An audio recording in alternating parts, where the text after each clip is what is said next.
একটা digital microphone আমরা সঠিক নিয়মে পরিবর্তন করব এন্ড আমরা স্টেপ বাই স্টেপ কাজগুলো করব। এই ধরনের লজিক বোর্ড থেকে মাইক্রোফোনগুলো পরিবর্তন করার আগে আপনার যেই বোর্ড থেকে আর যেই রেবনের মাধ্যমে এই সাব পিসিবি সেকেন্ডারি বোর্ডের মধ্যে যে রেবনটা আসে এই রেবনের মধ্যে অবশ্যই চেক দেবেন মাইক্রোফোনের যে লাইনগুলো সেগুলোর ভ্যালু ঠিক আছে কিনা, মাপ ঠিকঠাক আছে কিনা। যদি ঠিকঠাক থাকে সেই ক্ষেত্রে আপনি লজিকে কাজ করতে পারেন।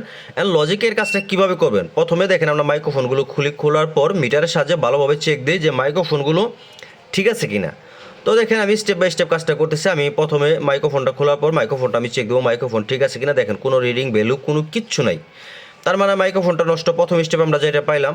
তো এমন তো হতে পারে এখন লজিকটাও প্রবলেম। তো লজিকটা আমরা কীভাবে চেক দেবো, দেখেন আমি বিপ মোড বার্জার মোড যে যে টেবলের না কেন এই মোড আমি ফেলে নিলাম। নেওয়ার পর আমি প্রত্যেকটা লাইন চেক দিব। এই মাইক্রোফোনের তিনটা লাইনের ভিতরে আপনার প্লাস মাইনাস দুইটাই, আপনার যে দুইটা লাইনই কিন্তু মাইনাস, উপরের যে গোল চিহ্নটা থেকে নিচে একটা মাইনাস।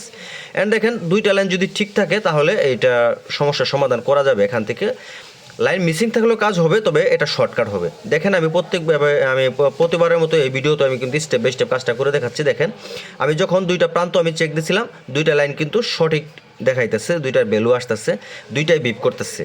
তার মানে লজিকে কোথাও কোনো প্রবলেম নয়, প্রবলেম হচ্ছে এটা মাইক্রোফোনে।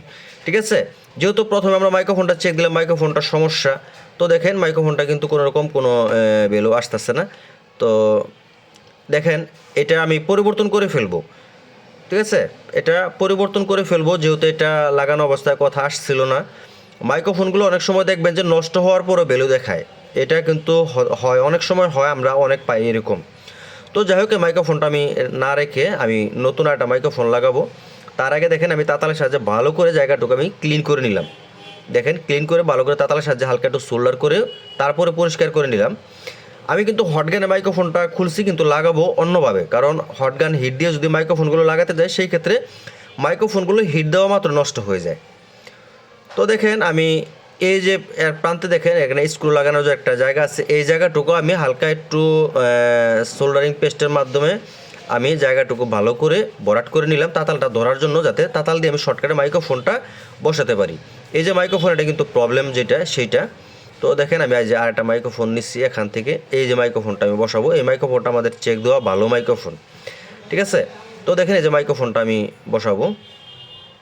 এই মাইক্রোফোনটা দেখেন একবারে মিডিল মতো বসাই নিলাম। নেওয়ার পর এই যে এই প্রান্তে আমি তাতাল ধরলাম। তাতাল ধরলে কী হবে, এই মাইক্রোফোনটা অটোমেটিক বসে যাবে। অ্যান্ড আপনারা যদি এভাবে ডিজিটাল মাইক্রোফোনগুলোর পরিবর্তনের কাজ যদি করেন, এভাবে মিটার দিয়ে চেক দিয়ে যদি কাজ করেন, তাহলে কিন্তু এক চান্সেই আপনার মাইক্রোফোন লাগানো কমপ্লিট হবে। অনেকে বারবার মাইক্রোফোন লাগানোর পরও সমস্যার সমাধান হয় না, তাদের জন্য ভিডিওটা যদি ভালো লাগে তাহলে অবশ্যই শেয়ার করে আপনার টাইমলাইনে রাখবেন।